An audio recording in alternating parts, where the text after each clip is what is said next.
Hello guys, সবাই কেমন আছো? আশা করি সবাই ভালো আছো। সবাইকে স্বাগতম সিনে এক্সপ্লেনার চ্যানেলে। আজকে আমরা একটি রহস্যময় ঘেরা horror fantastic suspension movie explain করতে যাচ্ছি, যেটি আইএমডিবির রেটিং রয়েছে 10 আউট অফ 7.3। 20 বছর পর হঠাৎ করে উঠে আসে এক ভয়ঙ্কর রক্তপিপাসু হেসিয়ান যোদ্ধা বা হেডলেস হর্সম্যানের কথা। আর সেই থেকে স্লিপি হলো নামে ছোট্ট একটি গ্রামে নেমে আসে বিভীষিকাময় অন্ধকার ছায়া। খুন হয়ে যাচ্ছে একের পর এক নিরীহ মানুষ। এ রহস্য উদ্ঘাটন করতে ডাকা হয় এক পুলিশ গোয়েন্দাকে। বলছিলাম 1999 সালে মুক্তিপ্রাপ্ত স্লিপি হলো মুভির কথা। মুভির শুরুতে আমাদের সাথে পরিচয় হয় পুলিশ কনস্টেবল ইকাবত চরিত্রের সাথে। সময়টা তখন 1799 সাল, নিউ ইয়র্ক শহর, যখন কেউ খুন হলেও পূর্ণাঙ্গ তদন্ত না করে অ্যাক্সিডেন্ট হিসেবে খারিজ করে দেওয়া হতো, আবার বা সন্দেহের বশে সাজা দেওয়া হতো নিরপরাধ ব্যক্তিকে। এতে ব্যবহার করা হতো মধ্যযুগের আমলের ভয়ানক সব যন্ত্রপাতি। এ ব্যাপার নিয়ে ইকাবতের সিনিয়র এবং বিচারকের প্রায় সময় দ্বন্দ্ব লেগে থাকতো, কারণ সে আধুনিক যুক্তিতর্ক ও জাস্টিসে বিশ্বাসী। তার তদন্ত কাজেও সে আধুনিক পদ্ধতি ব্যবহার করতে চায়। বিচারক তাতে বিরক্ত হয়ে এক প্রকার শাস্তি স্বরূপ ছোট্ট একটি গ্রামে যেতে বলে, যার নাম হচ্ছে স্লিপি হলো, যেখানে সম্প্রতি 3জন মানুষের মাথা কেটে খুন করা হয়। আর এখুনিকে যেভাবে হোক আদালতে উপস্থিত করাতে হবে। পরের দিন সকালে ইকাবত তার জিনিসপত্র নিয়ে স্লিপি হলোর উদ্দেশ্যে বেরিয়ে পড়ে, যেটি নিউ ইয়র্ক শহর থেকে দুদিনের রাস্তা ছিল। যেতে যেতে কেসের রিপোর্ট পড়ে জানতে পারে স্লিপি হলোতে প্রথম যে দুজন খুন হয় তারা হচ্ছে পিটার ভ্যান গ্যারেট, যে একজন ধনী ব্যবসায়ী, ও তার একমাত্র ছেলে ড্রিক ভ্যান গ্যারেট। এবং এই ঘটনার এক সপ্তাহ পরে এমিলি উইনশিপ নামে এক বিধবা নারী খুন হয়। এই তিনজনের শরীর থেকে একইভাবে মাথা কেটে নেওয়া হয়, যা এখন পর্যন্ত খুঁজে পাওয়া যায়নি। দীর্ঘ যাত্রার পর ইকাবদ অবশেষে স্লিপি হলোতে পৌঁছে যায়। সেখানের পরিবেশ দেখে বোঝাই যাচ্ছে এই 3 হত্যাকাণ্ডের পর থেকে গ্রামের সকলের মাঝে এক ধরনের চাপা ভয়, আতঙ্ক বিরাজ করছে। ইকাবদ গ্রামের আরেক ধন্যমান্য ব্যক্তি ভল্টাস ভ্যান টেলসের বাড়িতে উপস্থিত হয়। সেখানে উপস্থিত হওয়ার পরে দরজায় কড়া নাড়তে দেখে অন্ধকারে চুম্বনরত এক কাপল। এরপরে দরজা খুললে ভল্টাস ভ্যান টেলসের মেয়ে ক্যাটরিনার সাথে তার প্রথম পরিচয় ঘটে। এরপরে ভল্টাস ভ্যান ও তার স্ত্রী ম্যারির সাথে তার দেখা হয় এবং তাদেরকে জানায় খুনের রহস্য তদন্ত করতে তাকে নিউ ইয়র্ক থেকে পাঠানো হয়েছে। এটা শুনে ম্যারি তাদের বাড়িতে ইকাবতকে থাকার ব্যবস্থা করে দেয়। খুনের ঘটনা সম্পর্কে আরো জানতে ভল্টাস ভ্যান টেলস সহ গ্রামের গুরুত্বপূর্ণ আরো 4 ব্যক্তির সাথে পরিচয়। প্রথম হলো জেমস হার্ডেনব্রুক, যে একজন নোটারি, মানে যারা আইনি দলিলপত্র তৈরি কাজ করে। দ্বিতীয় জন ডক্টর থমাস ল্যাঙ্কেস্টার, এবং তৃতীয় জন চার্লস প্রিন্স স্টিনউইক, আর চতুর্থ জন ম্যাজিস্ট্রেট স্যামুয়েল ফিলিপস। তারা বলে এই 3 হত্যাকাণ্ডের পেছনে কোনো মানুষের হাত নাই, নরক থেকে উঠে আসা এক শয়তান, দ্য হেডলেস হর্সম্যানের কাজ। তখন ভল্টাস ভ্যান ইকাবতকে হর্সম্যানের কাহিনী শোনায়। হর্সম্যান হচ্ছে একজন জার্মান হেসিয়ান যোদ্ধা। বাস্তবে আমেরিকা যখন ইংল্যান্ডের বিরুদ্ধে স্বাধীনতা যুদ্ধ করছিল, তখন ইংল্যান্ডের সৈন্য সংখ্যা পর্যাপ্ত ছিল না, তাই তারা অর্থের বিনিময়ে জার্মান সাম্রাজ্যের প্রদেশ হেসে থেকে সৈন্য সংগ্রহ করে আমেরিকার বিরুদ্ধে যুদ্ধ করতে। এই হেসে থেকে এসেছে হেসিয়ান শব্দটি। ভল্টাস বলে বাকি সবাই টাকার জন্য আসলেও হেডলেস হর্সম্যান এসেছিল শুধুমাত্র রক্তের নেশায়। সে তার ভয়ানক স্বভাবের কারণে কুখ্যাত যোদ্ধা হিসেবে পরিচিত ছিল। ঘোড়ায় চড়ে যুদ্ধের ময়দানে এসে এক কোপে তার শত্রুদের দেহ থেকে মাথা আলাদা করত। কিন্তু একদিন আমেরিকান সৈন্যদের হাতে ধরা পড়ে সে। তখন আমেরিকান সৈন্যরা হেসিয়ানকে ধরে তার মাথা কেটে দেয়। এরপরে স্লিপি হলের কাছে ওয়েস্টার্ন উড নামক একটি জঙ্গলের ভেতরে তাকে পুঁতে ফেলা হয়। সেই থেকে জায়গাটি হন্ট জায়গায় পরিণত হয়েছে, যেখানে কেউ যাওয়ার সাহস পায় না। ইকাবত সব শুনে তা বিশ্বাস করতে চায় না, বলে এর পেছনে কোনো ভূত নয়, কোনো মানুষ দায়ী। পরের দেশে জনাতন ম্যাসবেথ নামের একজন লোককে পাহারা দিতে দেখি, এবং খানিক বাদে সেই হর্সম্যান এসে তাকে তাড়া করতে থাকে এবং শরীর থেকে মাথা বিচ্ছিন্ন করে তার সাথে সেটি নিয়ে যায়। এই জনাতন ছিল খুন হওয়া সেই ধনী ব্যক্তি পিটার ভ্যান এর একজন বিশ্বস্ত চাকর। পরের দিন সকালে তার লাশ পাওয়া গেলে তাকে কবর দেয়। সেখানে জনাতনের ছেলে ইয়াং ম্যাসবেথ তার বাবার খুনের প্রতিশোধ নিতে ইকাবতের সাথে কাজ করতে চায়। তখন ইকাবত তাকে তার সাথে রেখে দেয়। সেদিন রাতে ক্যাটরিনার সাথে গল্প করতে করতে জানতে পারে তার মা 2 বছর আগে মারা গেছে। তখন তার বাবা ভল্টাস তার মায়ের নার্স ম্যারিকে দ্বিতীয় বিয়ে করে, অর্থাৎ ম্যারি হচ্ছে তার সৎ মা। ক্যাটরিনা তাকে জাদু মন্ত্রের একটি বই দেয়, যা তার মা মৃত্যুর আগে তাকে দিয়েছিল। ইকাবতকে তাদের পুরনো বাড়িতেও নিয়ে যায়, যেখানে ক্যাটরিনাকে কিছু মন্ত্রচিহ্ন আঁকতে দেখে ইকাবদের বিরক্ত লাগতে শুরু করে, কারণ তার মাও এ সমস্ত জাদুমন্ত্র বিশ্বাস করত। কিন্তু তার বাবা ছিল গোড়া ধার্মিক ব্যক্তি, সে কারণে সে তার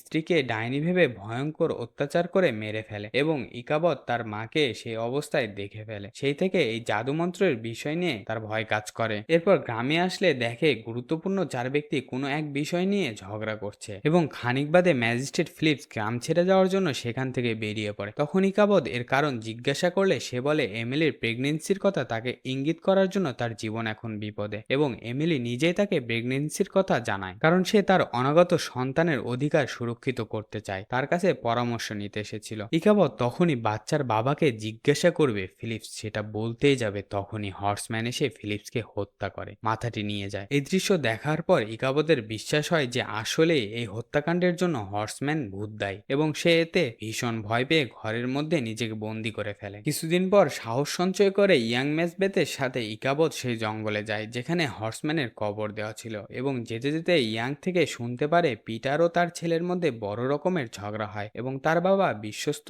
কর্মচারী হয়, সে সেটা জানতো। ইকাবত বুঝতে পারে তাদের সাথে হত্যার কিছু যোগসূত্র রয়েছে। তারপর হর্সম্যানের কবরটা ঠিক কোথায় তা জানার জন্য জঙ্গলে থাকা ডাইনির সাথে দেখা করে, এবং ডাইনিটি তাদের ধাঁধার মাধ্যমে হর্সম্যানের কবর কোথায় তা জানায়। ডাইনির কাছ থেকে কবরটি কোথায় তা জানার পরে ইকাবত এবং ইয়াং কবর খুঁজতে বেরিয়ে পড়ে। কিছুদূর যেতে তারা বুঝতে পারে তাদের পিছু কেউ নিয়েছে। ইকাবত কিছুক্ষণ লক্ষ্য করলে দেখে ক্যাটরিনা। পরে ইকাবত, ইয়াং এবং ক্যাটরিনা তিনজনে কবর খুঁজতে শুরু করে। কিছুদূর যেতে তারা ভয়ঙ্কর অদ্ভুত গাছের কাছে পৌঁছে যায় যেটি ট্রি অব দ্য ডেড নামে পরিচিত। তখন হর্সম্যানের কবর খোঁজার জন্য ইকাবত সেটিকে কাটতেই এর ভেতর থেকে পুনঃ মানুষের কাটা মাথা বেরিয়ে আসে, এবং মাটি খুঁড়তে হর্সম্যানের দেহ বেরিয়ে আসে এবং খেয়াল করে কবরে তার মাথাটি নেই। ইকাবতের কাছে ব্যাপারটি পরিষ্কার হয় যে কেউ তার মাথা চুরি করে নিয়ে যাওয়াতে হর্সম্যান তার মাথার খোঁজ করার জন্য এই খুনগুলো করছিল। তখনই হর্সম্যান গাছের ফাঁকা জায়গা থেকে বেরিয়ে আসে। আসলে এই গাছটি নরক ও পৃথিবীর মধ্যে গেট হিসেবে কাজ করছিল। ইকাবত তখন হর্সম্যানের পিছু নেয়। হর্সম্যান তার পরবর্তী শিকার মিডওয়াইফ কিলিয়ানের বাসায় গিয়ে হাজির হয় এবং তাকে সহ তার পরিবারকে হত্যা করে মাথা নিয়ে চলে যায়। তখন ইকাবত ও বরম তাকে আটকানোর চেষ্টা করে। হর্সম্যান মানুষ না হয় তার কিছুই হচ্ছিল না। হর্সম্যান ইকাবতের বুকে ছুরি ঢুকিয়ে দেয় এবং বরমকে হত্যা করে, কিন্তু আশ্চর্যের বিষয় হলো সে তাদের মাথা কেটে নেয়নি। এর মানে হচ্ছে বেছে বেছে কয়েকজনকে খুন করছে, এবং যে তার মাথার খুলি চুরি করেছে সেই ব্ল্যাক ম্যাজিকের মাধ্যমে তা করছে। ইকাবত সুস্থ হলে সে চিন্তা করে দেখে এর সবকিছুর মূলে হয়তো পিটার ভ্যান এর অঢেল সম্পত্তি। পিটার ও তার ছেলে মারা যাওয়ার পর সম্পত্তির মালিক তাদের আত্মীয় ভল্টাস ভ্যান টেলস, অর্থাৎ ক্যাটরিনার বাবা। কাজেই সে হয়তো হর্সম্যানকে নিয়ন্ত্রণ করছে। তখন ইকাবত নোটারির কাছে যায় পিটারের সম্পত্তির উইল সম্পর্কে জানতে। তখন সে জানে আসলে পিটার ভ্যান ও বিধবা মেয়ে এমিলি গোপনে বিয়ে করেছিল, এবং তাদের চাকর জনাথনকে সাক্ষী রেখে হ্যাডেনকে দিয়ে একটি নতুন উইল তৈরি করে যেখানে তার সব সম্পত্তি এমিলি ও তার অনাগত সন্তানের নামে করে দেয়। এ কারণে তার প্রথম ঘরের সন্তানের সাথে ঝগড়া হয়েছিল। যারা খুন হয়েছে তারা পিটার ভ্যানের গোপন বিয়ে ও নতুন উইল সম্পর্কে জানতো। বাকি চার গুরুত্বপূর্ণ ব্যক্তি এ সম্পর্কে জানতো, কাজে ভল্টাস ভ্যানের কানে এটা পৌঁছায়নি তা হতে পারে না। অতএব এ খুনের সাথে ভল্টাস ভ্যান জড়িত। ভল্টাস এসে জানায় নোটারি গলায় ফাঁসি দিয়ে আত্মহত্যা করেছে, এবং গ্রামের লোক ইকাবদের উপর ক্ষিপ্ত। তাই প্রিস্ট স্টিনউইক তাকে নিয়ে চার্চে একটি মিটিং এর ডাক দিয়েছে। রাতে তারা চার্চে এসে জড়ো হয় এবং ভল্টাস এসে বলে আসার পথে হর্সম্যান তার স্ত্রী ম্যারিকে মেরে ফেলেছে এবং তাকে মারার জন্য এদিকেই আসছে।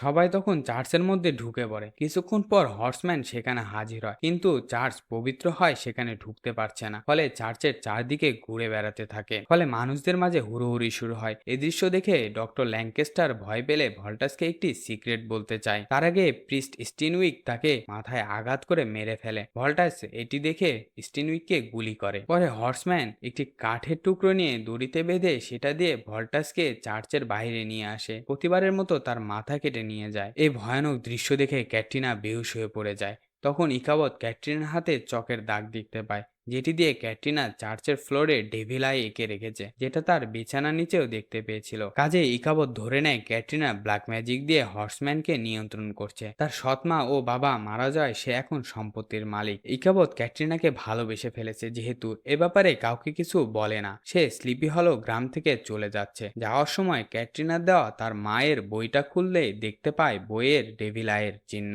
এটা কোনো ব্ল্যাক ম্যাজিকের চিহ্ন নয়, বরং শয়তান বা আত্মার কাছ থেকে ভালোবাসার মানুষকে বাঁচানোর জন্য ব্যবহার করা হয়। তখনই গ্রামে ফিরে আসে এবং ম্যারির বডি পরীক্ষা করে জানতে পারে এটা তাদের বাড়ির কাজের মেয়ে সারার লাশ। আসলে ভল্টাস বা ক্যাটরিনা কেউই এর সাথে জড়িত নয়। এর মাস্টারমাইন্ড হলো ম্যারি। ক্যাটরিনা একা ঘরে বসেছিল। ক্যাটরিনা ম্যারিকে দেখে চমকে উঠল। এখানে রিভিল হয় মুভির আসল রহস্য।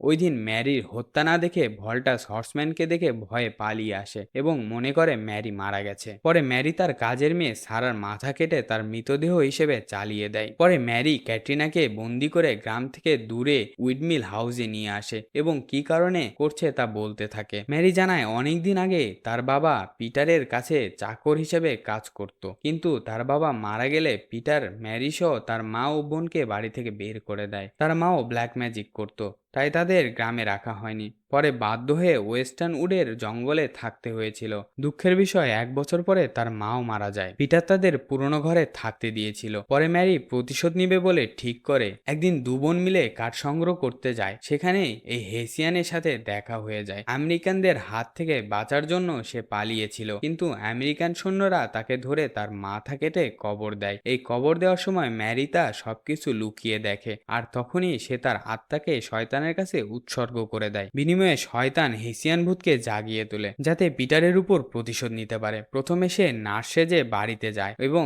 তার মাকে আস্তে আস্তে বিষ দিয়ে মেরে ফেলে এবং ভল্টাসকে বিয়ে করে নেয় এবং গুরুত্বপূর্ণ ওই 4 ব্যক্তিকে কৌশলে তার হাতে নিয়ে নেয়। এরপর জেমস হ্যাডেন ব্রুক ও স্যামুয়েল ফিলিপসকে ভয় দেখিয়ে কাবু করে, আর ডক্টর ল্যাঙ্কেস্টারকে কাজের মেয়ে সারার সাথে অবৈধ সম্পর্ক নিয়ে ব্ল্যাকমেল করে। এখানে বলি, মুভির শুরুতে ইকাবৎ যে চুম্বনরত কাপলকে দেখেছিল তারাই হলো ডক্টর ল্যাঙ্কেস্টার ও কাজের মেয়ে সারা, এবং চার্চের প্রিন্স স্টিনউইককে তার রূপ দিয়ে সহজে বশ করে নেয়। এ কারণে চার্চের ভেতর যখন ডক্টর ল্যাঙ্কেস্টার ভল্টাসকে সিক্রেট বলতে যায়, স্টিনউইক তাকে মেরে ফেলে। আর গ্রামের মিডওয়াইফকে মারার কারণ হলো অ্যামিলি প্রেগনেন্সির কথা উইলিয়ামকেও বলেছিল। এছাড়া হর্সম্যানের কবর দেখিয়ে দেওয়ায় তার বোনকেও সে গলা কেটে হত্যা করে। এখানে একটু বুঝিয়ে দিই, ম্যারির বোন হলো জঙ্গলের সেই ডাইনিটি যে ইকাবতকে হর্সম্যানের কবর দেখিয়ে দিয়েছিল। এখন ক্যাটরিনাকে মেরে ফেললে সেই হবে সবকিছুর মালিক। শেষবারের মতো হর্সম্যানকে জাগিয়ে তোলার জন্য ক্যাটের মাথার চুল দিয়ে কালো জাদু করে হর্সম্যানকে জাগিয়ে তোলে। ইকাবত সেখানে পৌঁছে যায়। ইকাবত প্ল্যান করে